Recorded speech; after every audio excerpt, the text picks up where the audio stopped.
আসসালামু আলাইকুম দ্বিতীয় শ্রেণীর শিক্ষার্থী বন্ধুরা, আজকে আমরা আমার বাংলা বইয়ের পাঠ 6 আয় দেখে যা নাচ কবিতাটি পড়ব এবং কবিতায় থাকা প্রশ্নগুলোর উত্তরও বলবো। তো চলো শুরু করা যাক। আয় দেখে যা নাচ সুফিয়া কামাল।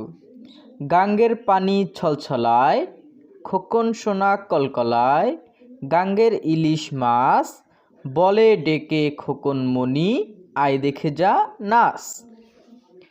সরাটি বলি, তো চলো সরাটি আবার বলি। আয় দেখে যা নাচ সুফিয়া কামাল।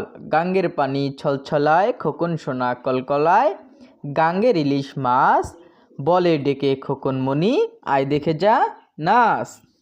ছড়াটিতে কোন মাছের কথা বলা হয়েছে? তো বলো বন্ধুরা, কোন মাছের কথা বলা হয়েছে?